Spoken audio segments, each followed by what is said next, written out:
Today we are going to learn about basic ventilator settings. Okay, basic ventilator settings means it's a continuation of post-resusc care, right?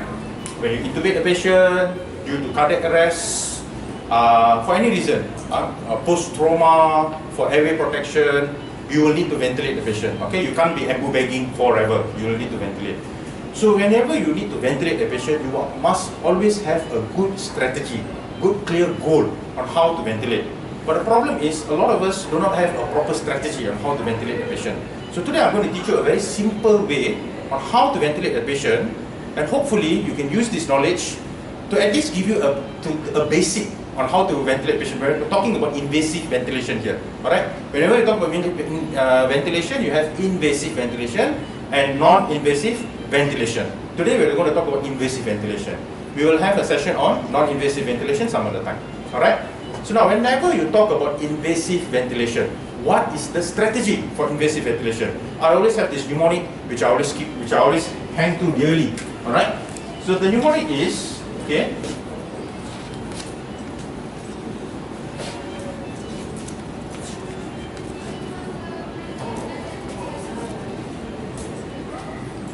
you take a car, you go on a trip to PPSP. Alright? Because you lazy fellows won't walk to PPSP, right? You always have to take a car, alright? So it doesn't matter. PPSP can be Pulau Pinang and Sungai Petani or Pusat Pengajar Sains Purwatan. Wherever you're from, you can just fit PPSP in there. So what does this mean? Car is the mode you want to choose for your transportation. Trip is the settings that you want to put, which gear, what distance, and PPSP is the destination. When you arrive at the destination, how you want your destination to be. Do you arrive at the destination properly or not?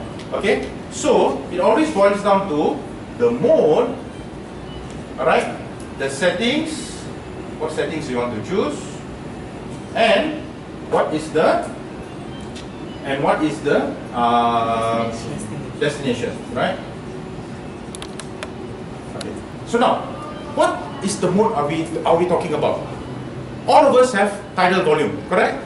What is tidal volume? From your minimum inspiration to your minimum expiration. You remember? This is your tidal volume, full force capacity, alright? Remember this graph? Right. So this is your tidal volume. Tidal volume is from your minimum inspiration to your minimum expiration. How much air you breathe in per breath cycle. Okay? So what is your normal tidal volume? All of us. It's roughly to 7 mils per kilogram. That is our normal tidal volume. So if you are 60 kilogram, you will need roughly around 420 mils per breath cycle. Alright, tidal volume. So how many breath cycles do we have? How many times are we supposed to breathe in a minute? Roughly. Okay, so roughly around 12 to 16, right? Roughly around 12 to 16? Okay.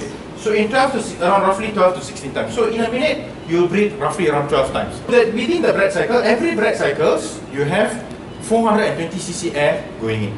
Okay? So this is your breath cycle, tidal volume going in. Now, whenever you talk about tidal volume, when somebody has collapsed, we are taking over his respiratory function. So you need to make sure that in 1 minute, how many breath cycles you want to set, and how much air you want to deliver for each and every tidal volume. That is the concept of tidal volume. Don't forget, some machines do not use the concept of tidal volume. They use the concept of minute ventilation. Okay? Minute ventilation.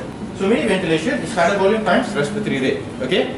So now, if we deal in minute ventilation, it basically means that instead of asking one breath cycle how much air is going in, now we are asking in 1 minute how much air is going in. So very simple. If one cycle is 420 cc, if we have the respiratory rate of say how much? 10. Okay, so 10 times respiratory rate. Okay, 10 times the respiratory rate. So from 420 times 10, so yeah. So how many you have? 4,200 cc. Okay, or 4.2 liters.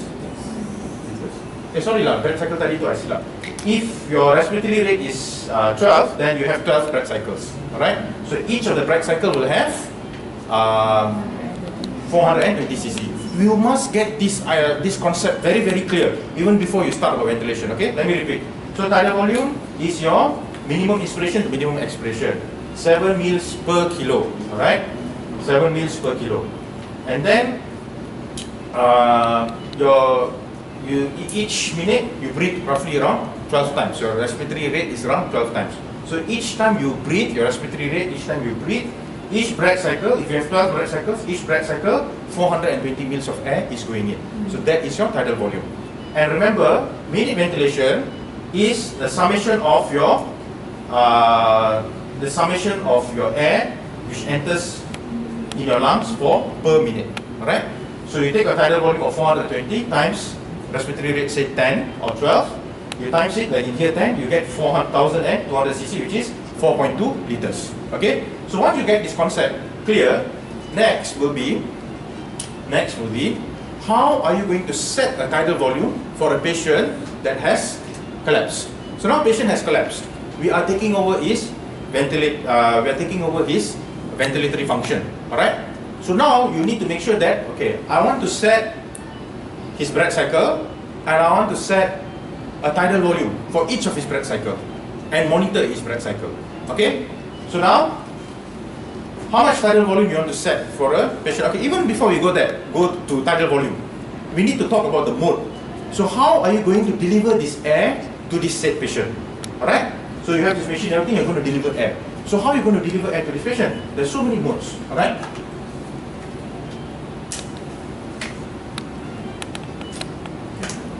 So tidal volume clear? Minute ventilation clear? Alright, very good. Then we move to the next part. Your car. What mode you want to choose? Whenever you talk about mode, okay, you always have two types of ventilation.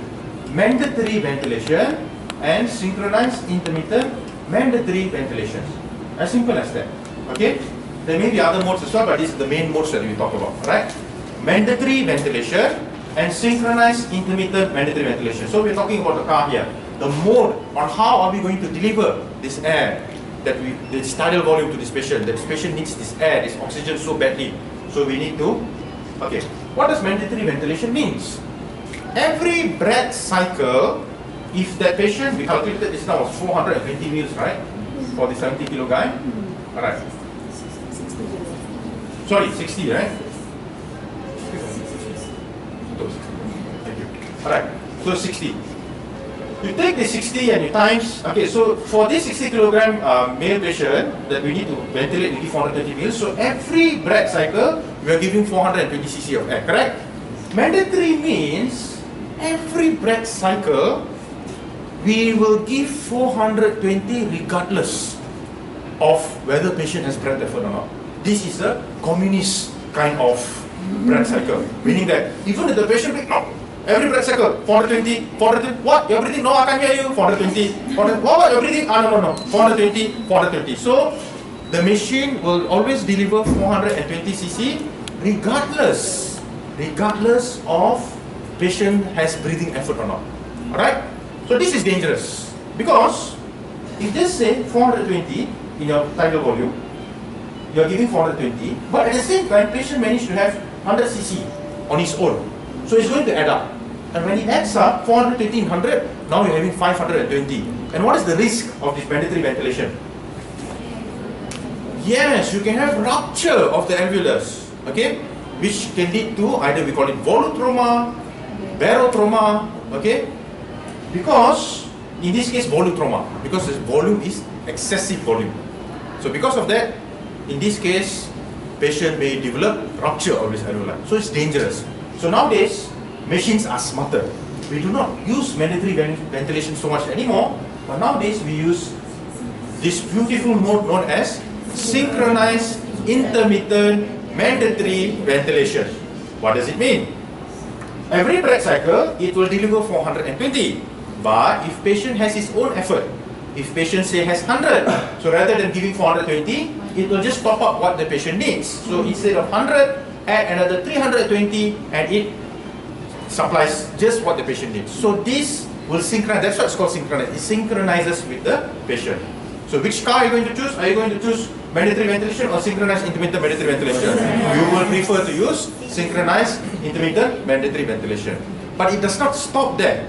Each mode has got further specifications as well. Under mandatory ventilation and also SIMV, you have two types. You have volume control and pressure control. What on earth does it mean? Right? Volume control means that at each breath cycle, it delivers volume. Means 420 mils. It delivers volume. Okay? In the forms of mils or cc. Pressure means instead of giving air in the form of volume, it gives air, delivers the air in the form of pressure. So instead of mils or cc, this time we are delivering air in mmHg, pressure. Alright? So, remember when you see a machine, when it shows volume control or pressure control, when you set volume control, you can only set the volume that but can you set the pressure? The pressure changes. In pressure control, you control the pressure, but the volume will change. Alright? So this is the problem here. We tend to use volume control because, one, it's an easier mode for us to deal with in the emergency. Alright? Pressure control sometimes can be better for certain patients, but you have to be with the patient most of the time. Okay? Close monitoring. So that is why for us, we prefer to use volume control. Okay? We like to use volume control. Why we are a bit apprehensive on using pressure control is that when you control the pressure, volume can change. An asthmatic patient, if you give medication, sometimes with the loss of the resistance, airway resistance, a lot of air can go in. And sometimes up to 1000 mil and can cause volutroma. The alveolus can rupture.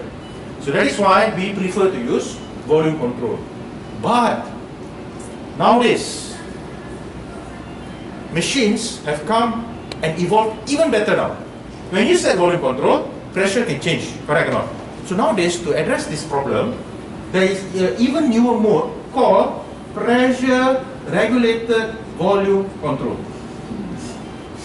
Okay? Pressure regulated. So now volume control, pressure changes, right? But new machines like our YC, Servo can regulate the pressure. So your pressure won't run too much, patient will not have barotrauma. So what is the best car mode to use here now? You want to choose synchronized intermittent mandatory ventilation. You can use mandatory if you know that patient is totally sedated, patient does not have any effort at all. Difficult to say, especially in the emergency. So we prefer to use synchronized intermittent mandatory ventilation.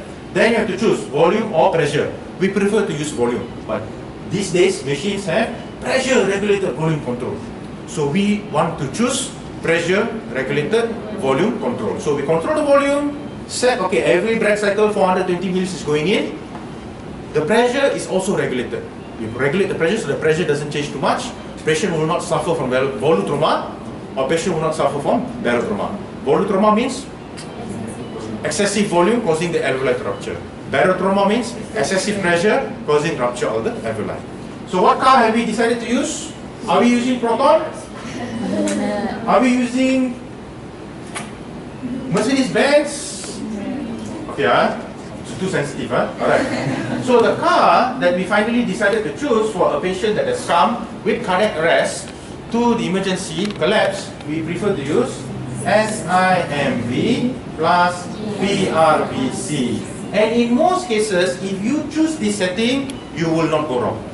Okay? In most cases, can be said almost all cases, you choose this setup, you will not go wrong.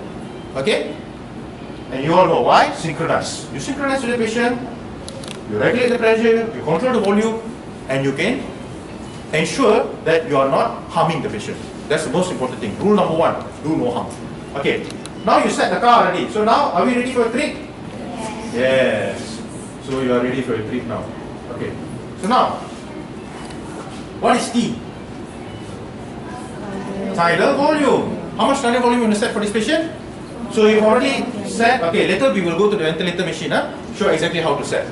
So, you've already chose SMV plus PRC. What is your tidal volume that you choose? 7 mil per kg.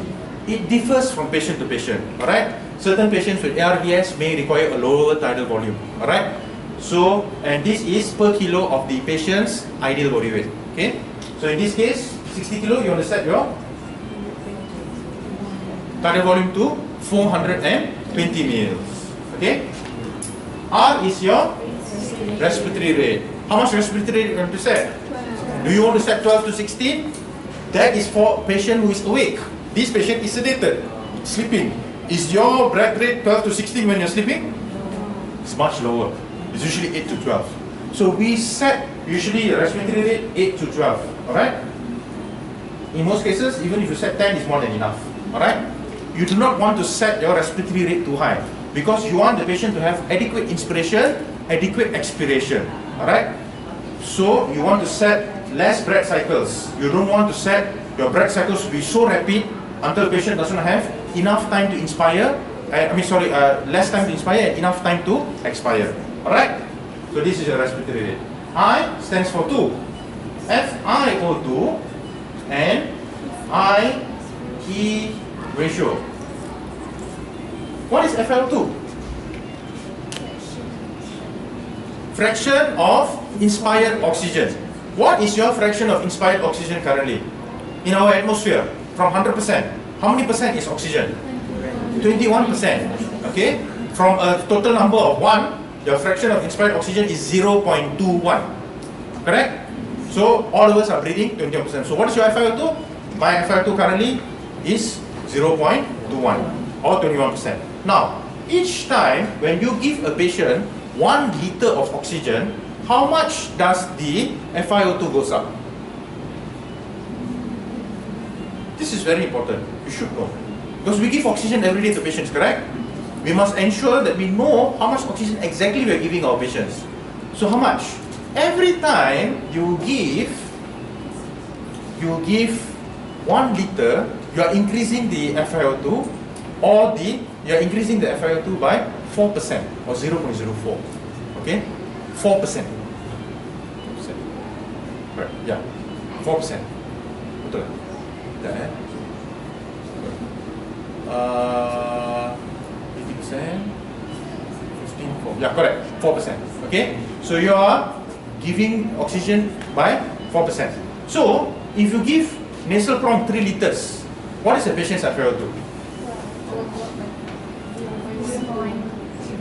Okay, so 4% times 3, 12%. 12 plus 21 is 33. So the patient's fraction of inspired oxygen now is 33% or 0.33. So what is the maximum FiO2 you can give to a patient that is awake?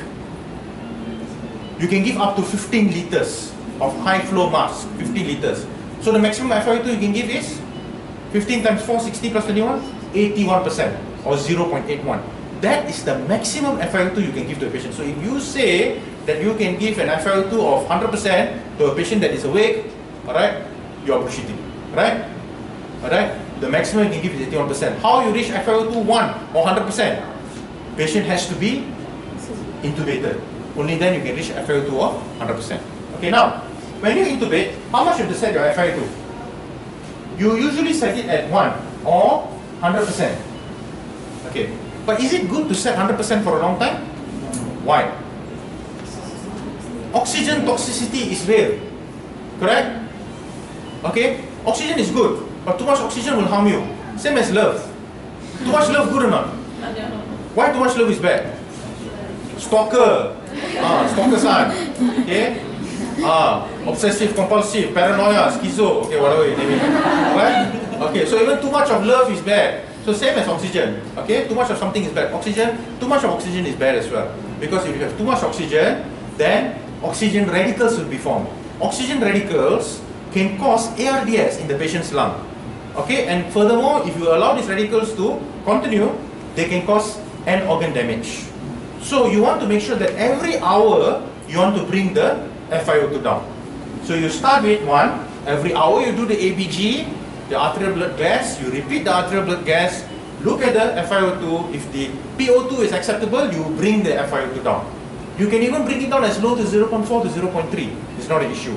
But the lesson taken home today is you have to reduce the oxygen level every hour and make sure that the PaO2 is acceptable so that you reduce the chance of patient developing oxygen toxicity. Okay? Remember, oxygen toxicity is real. Next is IE ratio. What is the inspiration and inspiratory and the expiratory ratio. Okay, what is the normal inspiratory-expiratory ratio? Usually is 1 to 2. Alright, 1 second, roughly around 1 second ratio, 1 second to breathe in and 2 seconds to breathe out. You take longer to breathe out, okay, faster to breathe in. Okay, breathing in is an active process, inspiration is an active process, expiration is a passive process. So you always want to make sure that your IE ratio is set to 1 to 2. You can set it higher in 1 to 3, meaning the patient has got a longer time for expiration. In what cases you want to set the IE ratio to 1 to 3? Asthma, COPD, they have CO2 retention. Whichever patients has got CO2 retention, you want to prolong the expiratory phase so that there is more time for CO2 washout. But remember, when you do this 1 to 2, when 1 to 3 ratio, you have to do it with caution, right? So the maximum because 1 to 3, there are times you can put 1 to 4, but you have to be, usually it's done by anesthesiologists, right? People with close monitoring. So in our setting, in emergency, maximum we can go 1 to 3, not more than that. Okay? 1 to 3. So you got that, huh? Okay. So make sure that is why your respiratory rate and your IE ratio is related to each other. If your respiratory rate, if you put the IE ratio say 1 to 3, patient comes with CO2 retention, right? So you want to increase the expiration phase so that patient will expire more CO2. But at the same time, if you put the respiratory rate at 16, because you feel that if you hyperventilate the patient, more CO2 will go out. What is going to happen? If you put the respiratory rate at 16 and the IE ratio 1 to 3, what is going to happen is this. Yes, you will cause the patients, because the breath cycle, you have so many breath cycles, so the breath cycles are not given enough time to complete. So although you will tend to want to hyperventilate patients to throw away the CO2, but remember, if you're increasing the IE ratio, you want to reduce the respiratory rate for patients with CO2 retention. So you give more time for the CO2 to be expired. So it becomes like this. Okay, like a Tai Chi master. Right? So understood? So remember, you want to hyperventilate, but refrain yourself from hyperventilating. Usually, patient is CO2 retention, we increase the IE ratio, we reduce the respiratory rate, give patient more time. The breath cycles are longer, so longer time for expiration. You got that? Okay. So next will be your P. There is 3 P's here, alright? So far so good. Is there any questions so far? You all understood everything? Clear? Crystal clear? Please ask questions, huh? Okay, malu bertanya sesat jalan. Okay? Now, these 3 P's are the pressures that you need to set and monitor. Why are we talking about these pressures here? One by one, okay? This is where usually people get confused and lost, alright? This is the alveolus. Feel it hard, huh? Okay. This is the alveolus. Can you breathe out? Okay, just say, okay, today I didn't get money from my dad. Okay, I am disappointed in life. I want to YOLO. Okay, I want to breathe out until I die. Until no air left, until I die. Is that possible? Why you cannot breathe out all your air from your lungs until you die? What stops you from dying? Okay, there is always this minimum pressure in your lungs. Okay, there is this minimum pressure in your lungs that no matter how hard you breathe out, the alveolus will not collapse. There is this minimum pressure that keeps it open. Alright? That's the minimum pressure that keeps it open and will prevent it from collapsing. Because remember, alveolus, if collapsed, the work that's needed to open it up again is very difficult. Just like a balloon. When a balloon is completely flat, to blow it is difficult, right? But if a semi-distended balloon, it's easier to blow in and out, correct?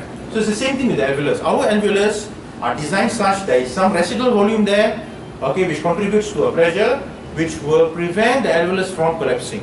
And this pressure that prevents our alveolus from collapsing is known as peak and expiratory pressure, known as PEEP. PEEP, roadrunner. Okay, peak and expiratory pressure. So whenever people say, peak, set the peak, so much time, you hear ventilator, you peak. What peak means? Peak, bloody hell means peak and expiratory pressure. At the end of expiration, whatever pressure that's left in the alveolus that keeps the bloody alveolus open is known as the peak and expiratory pressure. Okay? This concept you must understand, because all patients, when you ventilate, you need to give them PEEP. Why? You need to, because when patients are collapsed, they don't have any respiratory reflexes anymore. The respiratory center is not firing much, or sometimes don't even fire. So when you do, and they have loss of the reflexes, the intercostal muscles, loss of the reflexes. So unfortunately, collapsed patients will, their alveolus will shut down. Okay, so now you need to open up all these alveolus when you're ventilating this patient, so that you can make the work of breathing easier. So how you keep all of them distended? By giving them a small amount of pressure, which is known as PEEP, to prevent the alveolus from collapsing. Understood? Okay. Now, just say this is your pulmonary capillary. Okay. So this is your air coming in from your trachea, bronchus, bronchioles. Okay, going to the alveolus. Okay. Now, the alveolus needs to reach the pulmonary capillaries in your lungs. Why? You want oxygen to move into the pulmonary capillaries, and you want CO2 to move out into the alveolus. Correct? Basic ventilation. Now, this alveolus needs to be distended to its maximum inspiration. Okay? To its maximum inspiration, so that there will be gas exchange. Oxygen can come in, oxygen will go out, CO2 will come in. So that pressure that's needed to distend the alveolus at the end of inspiration, okay, you inspire to reach its maximum size so that exchange can occur. That pressure needed to open up to its maximum inspiration is known as pressure support. Pressure support. Okay? So when somebody asks you, what is pressure support? Pressure support is the pressure needed to distend the alveolus, okay, during inspiration, so that gas exchange can occur. Okay? So can you see now? This is PEEP. This is PEEP, right? This is PEEP. And when you distend to the end of inspiration, this pressure needed to distend it from the peak to the end of inspiration is known as pressure support. Okay? So pressure support will distend the alveolus to the end of inspiration, gas exchange will occur. Now, what is the concept of PEEP plus pressure support? This PEEP keeps it from distending, it keeps it from collapsing. Pressure support opens up the airway so exchange can happen. So this plus this, what do you get? You get your PIP, also known as PEEP.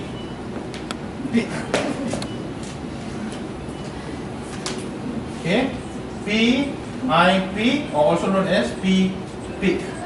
What is this? This is your peak inspiratory pressure. Okay, peak inspiratory pressure. So what does it mean? At the end of inspiration, what is the maximum pressure the alveolus has?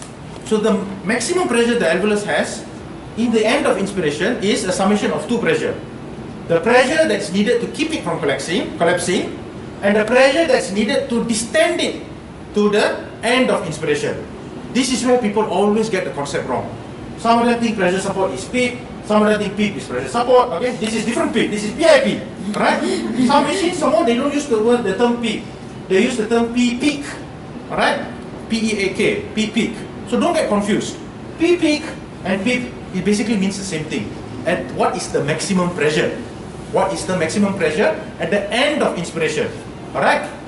So at the end of inspiration, what is the maximum pressure? What is the pressure that is preventing the alveolus from collapsing?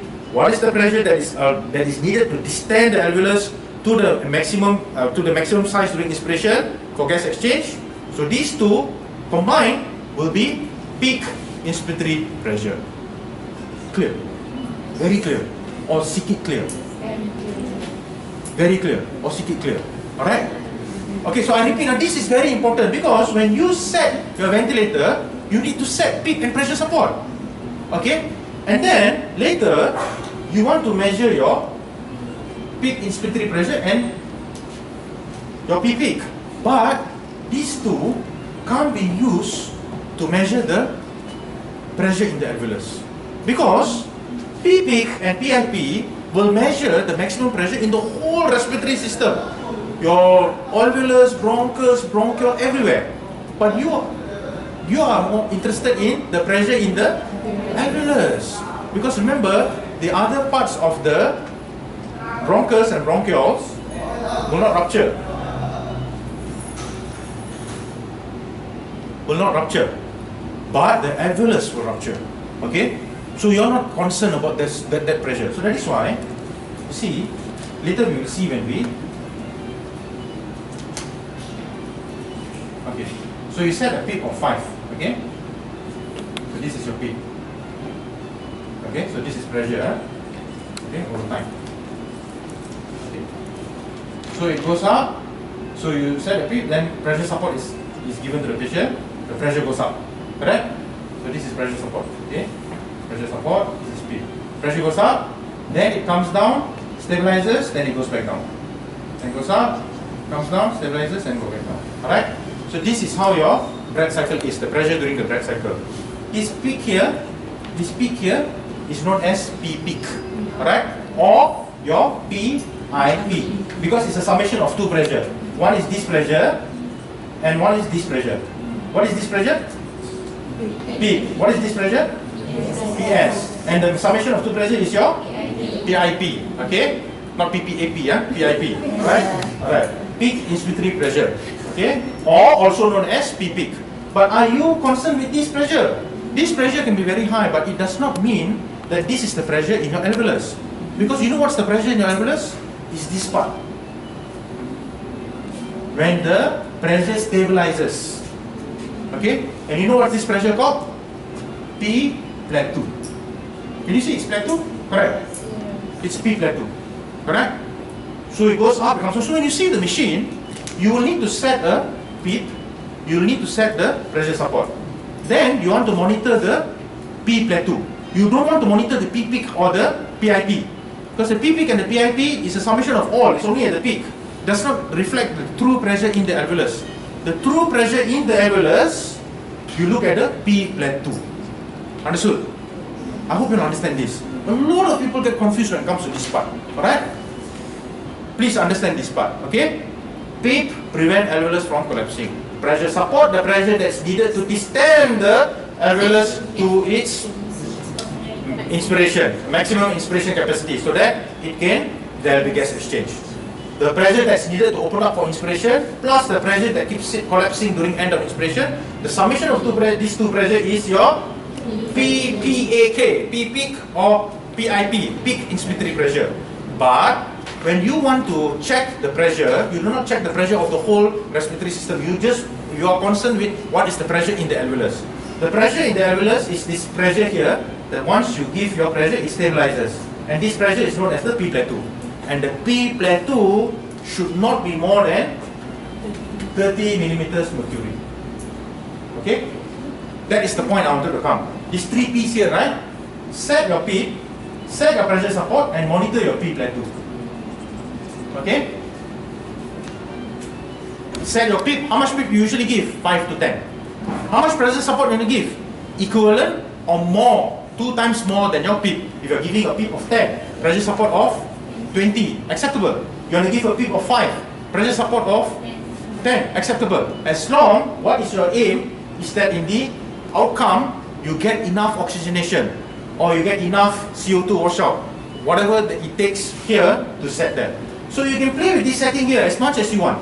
You can put your PIP 10, you want to give pressure support 10, or you want to give PIP 10, you want to give pressure support 20, up to you. But no matter how you are manipulating the setting there, make sure each time after you manipulate, check the P plateau. I'll teach you how to check the P plateau. Okay? You check the P plateau, and the P plateau should not be more than 30. Then you know that your PIP and pressure support, pressure is adequate and it's not overboard. Otherwise, you have a risk developing barotrauma. Okay, clear? Clear. How to check P plateau? Very simple. In the machine, then how to check P plateau and PEEP in the machine. Okay, you set a PEEP for this patient, correct? But when you measure the PEEP in the machine, sometimes there can be a difference.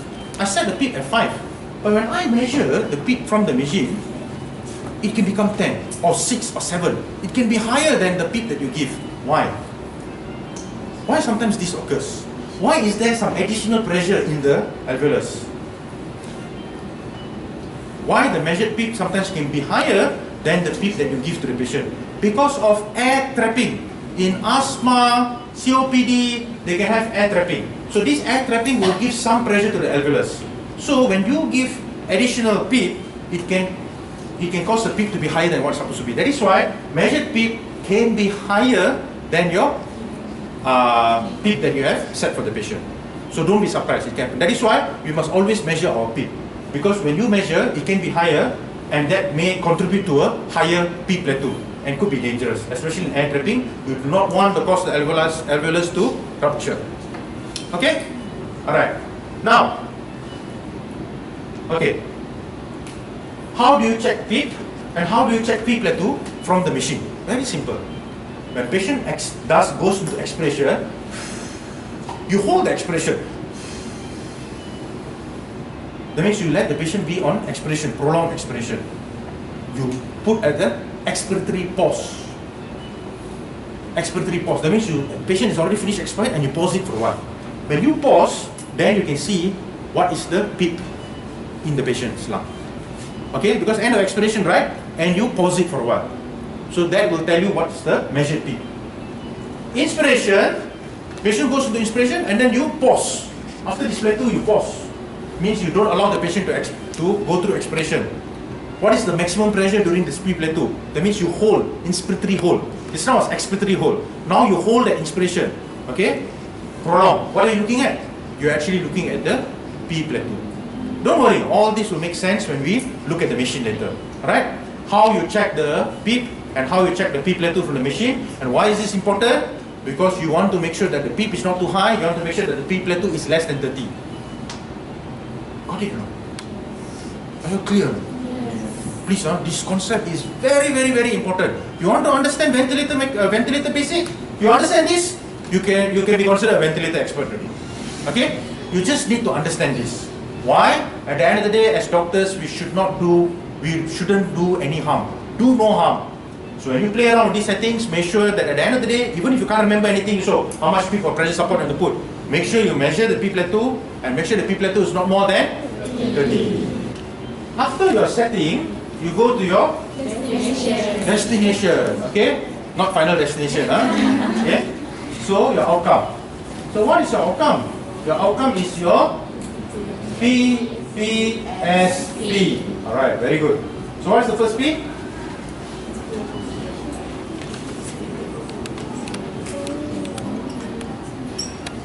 Okay, pH. Alright, now, how much PaO2 are you aiming for when you ventilate the patient? Roughly? 80 to 100. Okay? 80 to 100 millimeters mercury. Alright? You're aiming for 80 to 100. So, this will be your guideline. You just started ventilating a patient. You set FiO2 to 1. Then when you check the ABG, the PaO2 is 400. What are you going to do now? Is 400 acceptable? 400 is too high. Patient may have oxygen toxicity. So how much you want to reduce? So what you want to reduce now? The FiO2. You want to reduce to how much? Okay, depends. If you are a Kung Fu master, from 1 you can straight away reduce it to 0.4 to 0.6. If you are a Tai Chi master, you are very cautious. You want to bring it down from 1 to 0.9, 0.8, 0.7 every hour. There is no hard and fast rule. Okay? But if in a general rule is that if the oxidation is very high, you can bring it down faster. Alright? If the oxidation is barely high, for example 150 to 200, then maybe you want to bring it down slower. Alright? So this PaO2 will guide your FiO2. If you just say your PaO2 is 60 or 50, what can you do to increase your PaO2? Okay, you can increase your FiO2. You just say previously your FiO2 was 0.5 or 0.4, and now your PaO2 is 60, you haven't reached your target, you can increase your FiO2. But if your FiO2 is already 1, what is the other thing that you can give? How can you deliver more oxygen to the patient? Does respiratory rate will increase your oxygenation? Not really. What can you give? Tidal volume. Give more air, give more oxygen to the patient. You give more tidal volume. But with caution, whenever you increase the tidal volume, what is the pressure you need to check? Because remember, tidal volume can increase the pressure that's given to the patient, correct? Tidal volume will contribute to your P plateau, correct? So, you must make sure to always check your total pressure. Make sure it's always less than 30. Any adjustments to your ventilator, you must check the ABG 1 hour later and see the results. You must check the pressure as well. If the P plateau is more than 30, then you might need to reduce your tidal volume. But you cannot compromise your PaO2 too much. Okay? You get the idea now how to play with the ventilator. Easy, right? Okay. Now is PaCO2. What is the PaCO2 that you want to achieve from your ABG?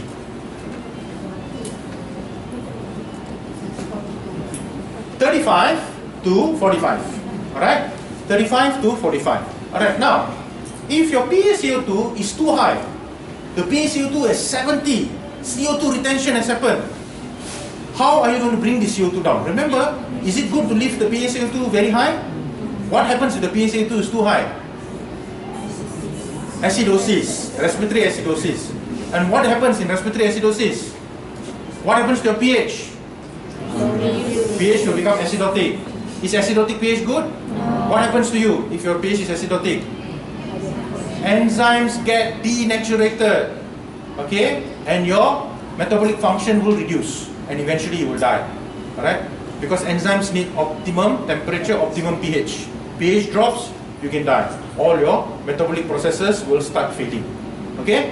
So that is why you must make sure that the PaCO2 is always kept within the normal range. So now the PaCO2 is 70 millimeters mercury. What can you do to bring it down?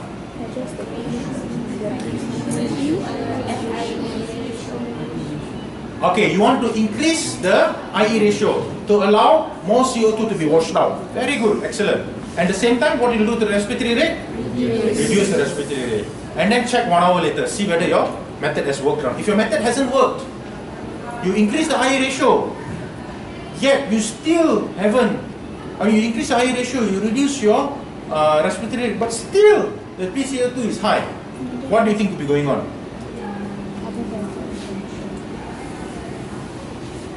There is a pathological process going on. Probably there's something keeping the alveolus away from the pulmonary capillary. Probably water, APO, for example. So you need to treat the underlying pathological cause. So that tells you if your measure is not working, there's some pathology going on and you need to treat the pathology. Alright? APO, probably you need to give more pressure so that the alveolus can reach the pulmonary capillary, hug it and sing a song together. Alright? And grab its valuable oxygen and take the CO2. Okay? Got it? It's a very dynamic process. Medicine is a beautiful dynamic process. Alright? Whenever you deal with something, always ask yourself, pathologically, what is most likely happening in this patient? Alright? Always ask yourself, question yourself. Alright? You must imagine, you must know what is the pathological process that's going on so you can anticipate step by step. Okay? If the PaCO2 is low, say the PaCO2 is 20, is it good? Why is not good? Now we are in what kind of condition now? Alkalosis, respiratory alkalosis. Is respiratory alkalosis good? Why? If the pH is 7.5, is that good?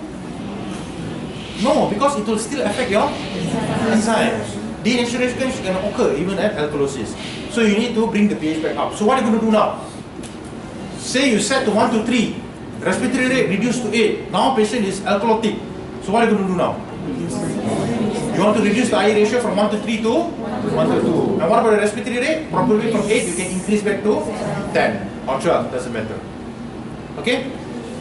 Or you can keep the respiratory rate, so it doesn't matter. As long you notice that the pH is going back up. Okay, now SpO2. What is the SpO2 you should be aiming for?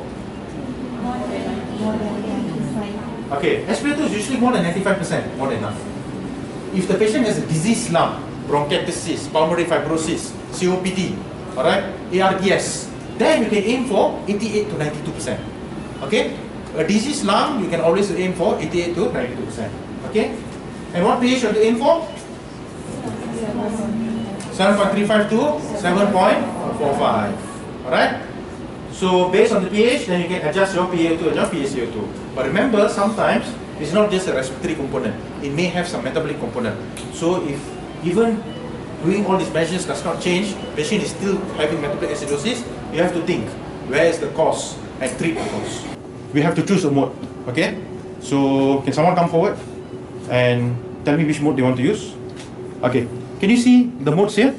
Yes. Volume control, correct? Yes. Is volume control mandatory or synchronized? Synchronized. Is volume control? Volume control here means mandatory. Alright? So this volume control means mandatory. Alright? Pressure control? Mandatory as well. Now, pressure regulated volume control. This is also mandatory. Yes, mandatory has got volume control, pressure control, and pressure regulated volume control. Alright? Because some patients don't need synchronized because they don't have any reflexes anymore. So sometimes you can use this mandatory. But even under mandatory, you have volume control, pressure control, and you even have pressure regulated volume control. Alright? So don't be mistaken. Next you have, okay, this pressure support and CPAP is non-invasive ventilation some other time. Right? Continuous positive airway pressure, this is all some other time. Okay. Volume support, okay, let's skip this for the time being. Okay. Next, SIMV, volume control. Okay, plus pressure support because we will have to give pressure support later, doesn't matter. So SIMV is synchronized intermittent mandatory ventilation control. Okay, synchronized intermittent mandatory ventilation, and this is volume control. Then you have SIMV with pressure control. Alright, with pressure support meaning that you will deliver pressure support, so you can ignore that part. Okay, and you have SIMV with PRVC. Alright, and you have bivent APRV. APRV is also another ventilatory mode, but we won't discuss it now. This is for advanced ventilation. Alright, so please understand this machine. When they don't mention SIMV there. They just mention that it's either volume control or pressure control or PRVC alone.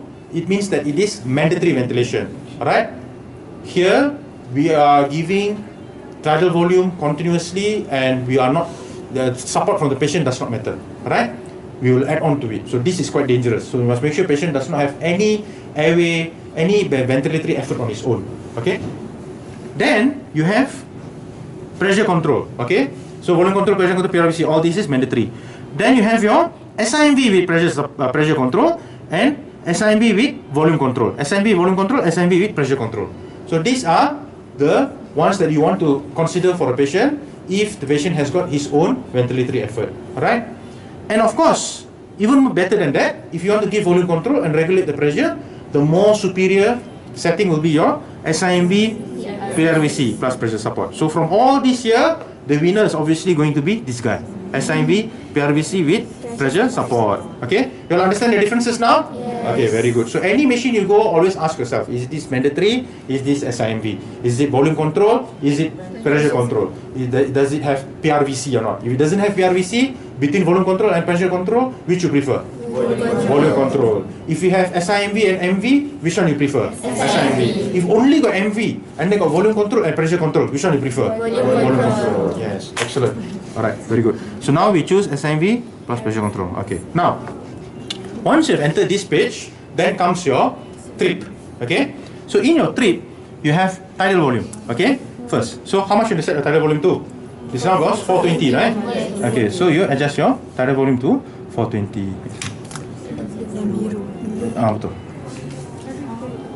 Okay, so set to 420. Happy with the tidal volume? Yes. Very happy, excellent. What is next after tidal volume? Respiratory. Alright, where's our respiratory rate? Yes, correct. This is your SIMV rate. How much you want to set it to? 8 to 12, 10. You want to set 12? Doesn't matter. You always want to start 12, so you got some room to play around. Okay? So you want to set 12, doesn't matter, okay? It's personal preference. I like to set to 12 and play down to 8 if needed. Alright?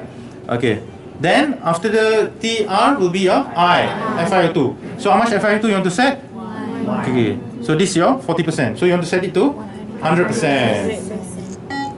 Okay, usually at 60%, they'll give you a warning, then you can go down to 100%. Alright. Okay, then you set 100%. But make sure every hour you want to reduce it by 10% or 20%, doesn't matter, you have to reduce it every hour. Okay? Okay. FL2 set. What is the next I? IE ratio. So IE ratio, what do you want to set? 1 to 2. So it's already set 1 to 2. When do you set 1 to 3? Yes, in asthmatic patients. Okay, you want to set 1 to 3. Alright? Can't really set it here. Okay?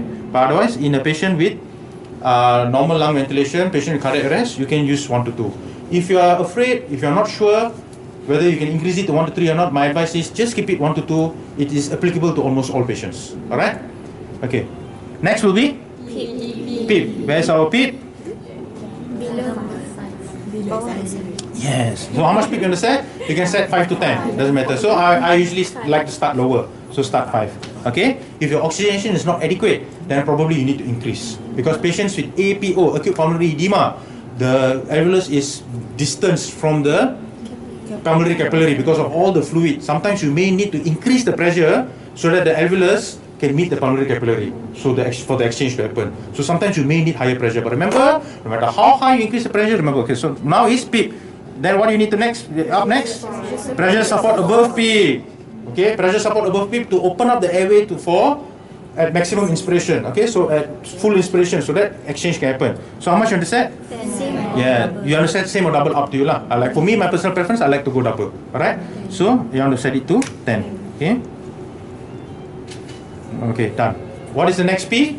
P plateau. I will tell you now how to set P plateau. So you're happy with all this? Okay, you have the other settings as well. Your trigger flow, inspiratory cycle, okay, inspiratory rise and all that. Breath cycle, don't worry. All this is usually already preset in the machines. Alright?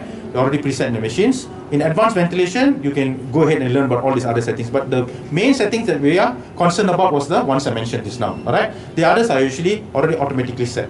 Okay. Now we want to ventilate. So how we ventilate? You press this button here, and you see the ventilation. Right. Okay. So you can see the maximum pressure up here, the peak. Can you see the peak? Yes. That is your P peak, or also known as peak inspiratory pressure. Is that the true pressure in your alveolus? No. Where is the true pressure in the alveolus? Can you see this plateau?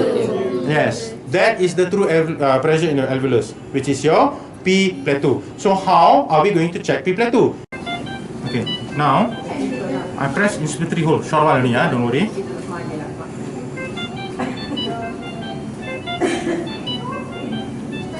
Okay, what's the pressure?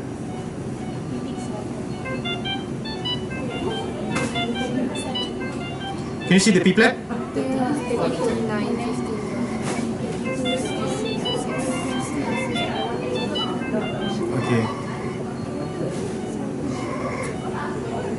Okay, it varies because the patient's pressure is changing, alright? But roughly you see it's averaging around 20 plus. Inspiratory hold, the measured peak.